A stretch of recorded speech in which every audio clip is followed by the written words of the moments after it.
এন্ডোমেট্ৰিয়ছিছ এটা ৱৰ্ডৰ পৰা আহিছে এন্ডোমেট্ৰিয়াম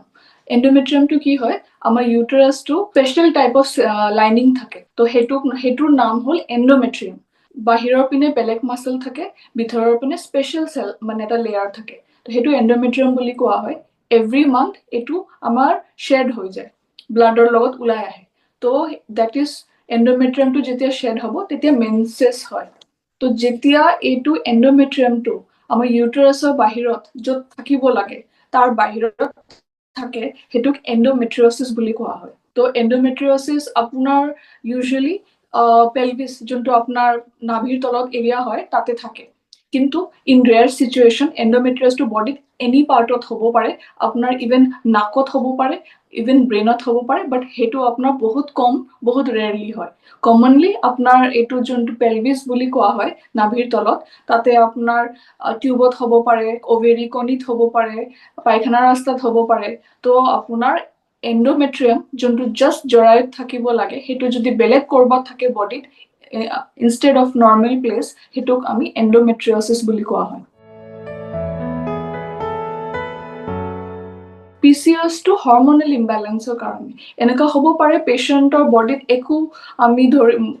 মানে আল্ট্ৰাসাউন্ড কৰিলো বা আমি MRI কৰিলো আমি লিশন পোৱা নাই কিন্তু endometriosis usually we can detect it in ultrasound MRI or our difference হ'ল যে PCOS she will তাইৰ symptoms হ'ব যে mens হোৱা নাই আৰু মেন্স বহুত দিন মূৰে মূৰে একনে হ'ব কিন্তু এন্ডোমেট্ৰিয়ছিছ মেইন প্ৰবলেম হ'ল পেইন হ'ব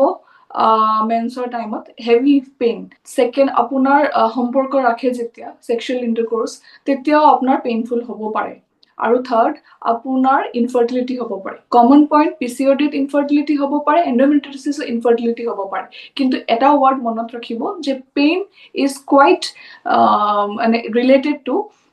endometriosis. First cause হল যে আপনাৰ ইউটেৰাস যোনটো নৰমাল প্যাসেজ আছে ব্লাড ওলোৱা আহাৰ তাতে কৰবাত এবনৰ্মালিটি আছে তাতে আপনাৰ আইদাৰ এটা পাৰ্টিশন আছে বা ভালকে মেন্স হোৱা ৰাস্তাটো বন্ধ আছে তেতিয়া কি হয় ৰেট্ৰোগ্ৰেড মেনস্ট্ৰুয়েশন মানে ৰেট্ৰো মানে উল্টা পিনে ব্লাডটো গুছি গৈছে যোনটো আপনাৰ মান্থলি বাহিৰত ওলাই আহে হেতু কিবা কাৰণে বেলেগ ফালে পিছফালে গুছি গৈছে আৰু তাতে গৈ it has start surviving on its own so that is one reason retrograde menstruation বা পিছফালে মেন্স যোৱাৰ কাৰণে হেতু কি কাৰণে হয় হেতু আপোনাৰ uterine abnormality থাকিলে হ'ব পাৰে number 1 second cause হল আপোনাৰ বডিত স্পেশাল সেলস থাকে তো হেতু সেলটো supposedly আপোনাৰ পায়খানা ৰাস্তাত এটা সেল এন্ডোমেট্ৰিয়ামৰ কনভাৰ্ট হৈ গল হেতু আপোনাৰ ইউজুৱেলি জেনেটিক টেন্ডেন্সি থাকে আপোনাৰ মাৰ এন্ডোমেট্ৰিয়ছিছ আছে আপোনাৰ এন্ডোমেট্ৰিয়ছিছ হ'ব পাৰে তো জেনেটিক টেন্ডেন্সি থাকিলে হেতু চান্স বাঢ়ি যায় সেকেন্ড আপোনাৰ নৰ্মেল সেলস বিলাক এন্ডোমেট্ৰিয়ামত কনভাৰ্ট হৈ গল ট্ৰান্সফৰমেশন fourth cause হল যে আপোনাৰ যোনটো ইমিউন সিস্টেম আছে ন তো নৰমালি সব মানুৰ অলপ ব্লাড কিন্তু আমাৰ পেটত যায় যেতিয়া মেন্স হয় সবৰ এন্ডোমেট্ৰিয়ছিছ নহয় এটা মানুৰ কিয় হৈছে তাৰ ইমিউন সেলস খিনি হেখিনি ক্লিয়াৰ কৰিব পৰা নাই তো আইদাৰ আপোনাৰ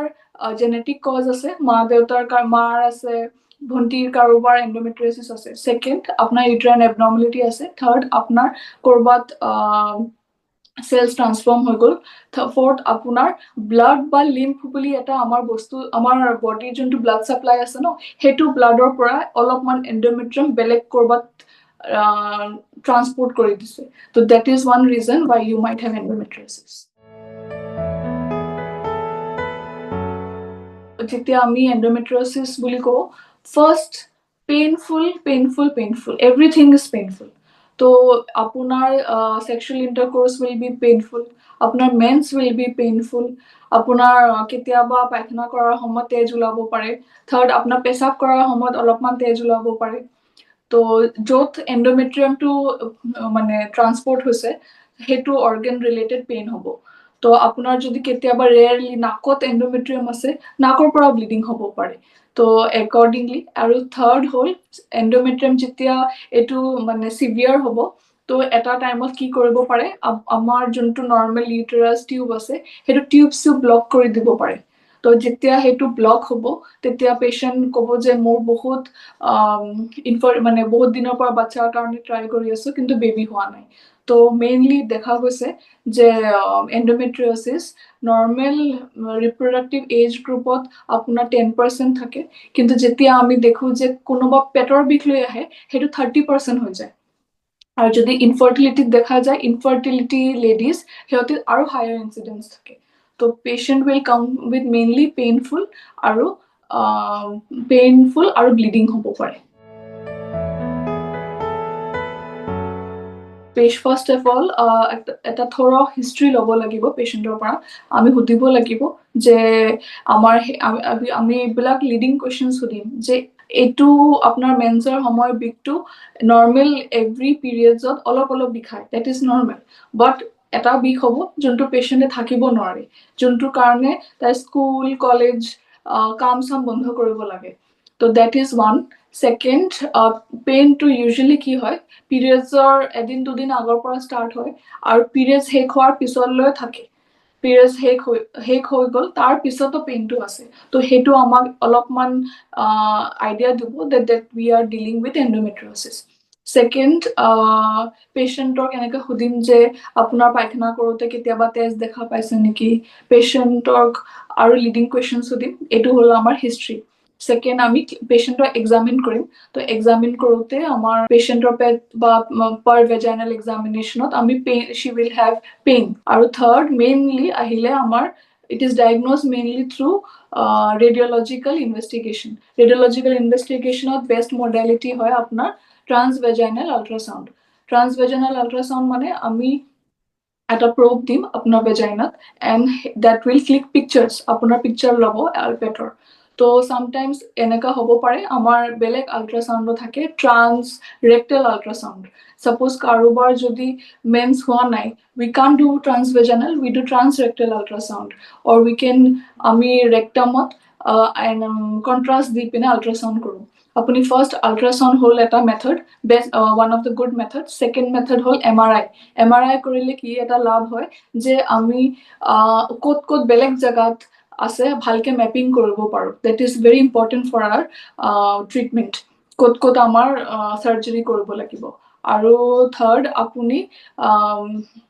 যদি সাপোজ ব্লাডাৰ এন্ডোমেট্ৰিয়ছিছ আছে তো আমি সিস্টোস্কোপি মানে ব্লাডাৰত এটা এন্ডোস্কোপ দিওঁ। যদি আমি ৰেক্টাম বা পায়খানাৰ ৰাস্তাত আছে তেতিয়া আমি সিগময়ডোস্কোপ বা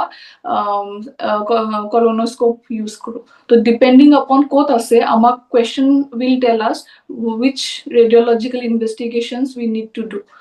আৰু best method to diagnose is laparoscopy. তো কি হয় সৰু সৰু যদি সাপোজ আপোনাৰ এন্ডোমেট্ৰিয়ছিছ ষ্টেজিং থাকে, stage 1, stage 2, stage 3, stage 4। Stage 1 টো জাষ্ট ডট থাকে, ডট স্মল স্মল। সো সেইটো আপোনাৰ আল্ট্ৰাসাউণ্ডত নাহিব পাৰে। এনেকুৱা বহুতবাৰ হয়, বহুত পেইনফুল মেন্স লৈ কোনোবা ছোৱালী আহে, আল্ট্ৰাসাউণ্ড কৰিব যায়, আল্ট্ৰাসাউণ্ডত একো নোলায়, আমি তাইক কৈ দিওঁ একো নাই ঘৰত যোৱা। But that is not the method, কাৰণ এইটোৰ যোনটো সৰু সৰু ডট এন্ডোমেট্ৰিয়ছিছ থাকে সেইটো আমাৰ আল্ট্ৰাসাউণ্ডত ধৰা নপৰে। তো দেট ইজ অনলি চিন ইন লেপাৰস্কোপি। তো we have either ultrasound, clinical examination, history taking, and the gold standard হ'ব আপোনাৰ লেপাৰস্কোপি দি আমি চাম যে কৰবাত আছে নেকি। মেইনলি কি হয়, এইটো যোনটো স্পেচিয়েলাইজ এন্ডোমেট্ৰিয়াম বেলেগ জেগাত আছে সেইটো ব্লাড চিক্ৰিট কৰে। য'ত আমাৰ মেন্স হ'লে ওলাই আহে সেই ব্লাডটো ওলাই আহিব নোৱাৰে। তো আমাৰ মেন্সটো বন্ধ কৰাই ৰাখিব লাগে। তো যদি দেখা যায় সাপোজলি আপোনাৰ ব্লাডাৰত আছে, তো usually most of the severe forms-ত অপাৰেশ্যনৰ দৰকাৰ। আৰু যদি আপুনি ভাবে মই অপাৰেশ্যন কৰিব নিবিচাৰো তেতিয়া আপোনাৰ মেন্সটো ৰখাই থৈ দিওঁ আমি। তো মেন্স ৰখোৱাৰ বহুত আছে। we have oral contraceptive, যোনটো আমি কণ্টিনিউছ মেথডত দিওঁ, মেন্সটো 2-3 মাহৰ কাৰণে বন্ধ কৰি দিওঁ। তো তেতিয়া কি হয়, সেই মান্থলি ব্লিডিংটো এক্সটাৰ্নেল এৰিয়াজত নহয়, আপোনাৰ মেন্সও বন্ধ হ'ব, বেলেগ জেগাৰ ব্লিডিঙো বন্ধ হ'ব। সেইটো এটা হ'ল কন্ট্ৰাচেপ্টিভ আমি দিওঁ। ছেকেণ্ড মেথড, আমি ইনজেকশ্যনছ থাকে আমাৰ GnRH এনালগ বুলি, সেইটো দি আমি পুৰাপুৰি মেন্সটো বন্ধ কৰাই থৈ দিওঁ। আৰু যদি কোনোবা হৰমনেল মেথড ল'ব নিবিচাৰে তেতিয়া উই কেন ট্ৰাই যোনটো আমাৰ একদম বিগিনিং ট্ৰিটমেণ্ট হয় সেইটো হ'ল চিমটমেটিক ট্ৰিটমেণ্ট পেচেণ্টক পেইন কিলাৰ দিওঁ বা পেচেণ্টক আমি পেইন মেনেজমেণ্ট ক্লিনিকত পঠাওঁ তো হট ফাৰ্মেণ্টেশ্যন সেইটো বিগিনাৰ যদি নৰ্মেল চিমটমেটিক মেথডত ভাল হোৱা নাই তেতিয়াহ'লে আমি অৰেল কণ্ট্ৰাচেপ্টিভ দিওঁ wish is the most commonly used কিন্তু প্ৰব্লেম হ'ল যে আপোনাৰ যেতিয়া আমি অৰেল কণ্ট্ৰাচেপ্টিভ দিওঁ তেতিয়া আপুনি প্ৰেগনেণ্ট হ'ব নোৱাৰে কাৰণ আপোনাৰ মেন্সটো আমি ৰখাই থৈছোঁ তো one of the only problem in medical management of endometriosis is that আপোনাৰ যিমান দিন মেডিকেল মেনেজমেণ্ট চলিব সিমান দিন মেন্স নহ'ব সিমান দিন আপুনি বেবীৰ কাৰণে ট্ৰাই কৰিব নোৱাৰে আৰু থাৰ্ড মেথড আহে যোনটো ইউজুৱেলি আমি হায়াৰ গ্ৰেডিঙত use higher stages of endometriosis which is a definitive management will be আপোনাৰ চাৰ্জাৰী তো surgery should be usually endometriosis surgery should be done by endometriosis specialist তাৰ মানে কি হ'ল যে এইটো অপাৰেশ্যন কৰাৰ কাৰণে that person should have huge experience of dealing with these cases আৰু এইটো অপাৰেশ্যনত যদি সাপোজ আপোনাৰ অকল ওভেৰিত আছে তেতিয়া ওভেৰিটোৰ পৰা আমি ৰিমুভ কৰোঁ যদি আপোনাৰ পায়খানা থলীত বা ব্লেডাৰত আছে তেতিয়া আমি ব্লেডাৰ পায়খানা থলীৰ সেইটো পাৰ্টটো আমি ৰিমুভ কৰোঁ তো it is an extensive very specialise surgery আৰু দৰকাৰ হ'লে কেতিয়াবা আমি ইউৰলজিষ্ট বা gastroenterologist we take the help of other specialist doctors so that your endometriosis resection surgery is complete and thorough আৰু এটা মেথড আছে য'ত এইটো টেম্পৰেৰী মেথড বুলি কোৱা হয় এটা সৰু ডিভাইচ পোৱা যায় মিৰেনা নামত সেইটো আমি আপোনাৰ ইউটেৰাছত ভৰাই দিওঁ তো সেইটো ডিভাইচটো ইউটেৰাছত ভৰালে কি হ'ব আপোনাৰ মেন্সটো অলমষ্ট 4 to 5 ইয়াৰ্ছৰ কাৰণে বন্ধ হৈ থাকিব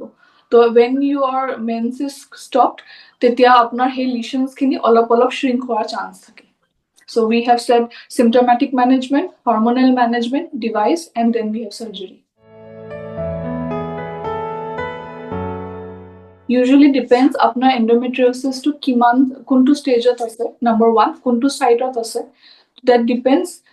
যদি আপোনাৰ দেখা যায় যে সাপোজ ওভেৰিত ইনভলভ আছে য'ৰ পৰা আমাৰ ওভুলেশ্যন আৰু ফৰ কনচেপশ্যন দৰকাৰ যদি দেখা যায় যে আপোনাৰ এণ্ডোমেট্ৰিয়াছটো ইমানে সিভিয়াৰ হৈছে যে ওভেৰিয়েল টিস্যুৱে নাই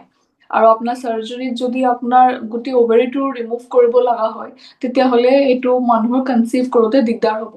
ইউজুৱেলি ইউনিলেটাৰেল হ'লে প্ৰব্লেম নহয় কাৰণ আমি এটা ওভেৰি যদি সাপোজ অলপ বেয়া হৈছে যদি আৰু এটা ওভেৰি যদি হেল্ডি থাকে দেন ইটস গুড এনাফ কিন্তু যদি দেখা যায় যে ইমানে সিভিয়াৰ হৈছে দুটা ওভেৰি ইনভলভ বা দুটা টিউব ব্লক তেতিয়াহ'লে আপোনাৰ কনচিভ কৰাটো অলপ দিগদাৰ হয় for those cases য'ত আপোনাৰ বহুত বেছি সিভিয়াৰ এণ্ডোমেট্ৰিয়ছিছ আছে আৰু বা পেচেণ্টৰ এজ খুব বেছি হৈ গ'ল we will suggest them to go for IVF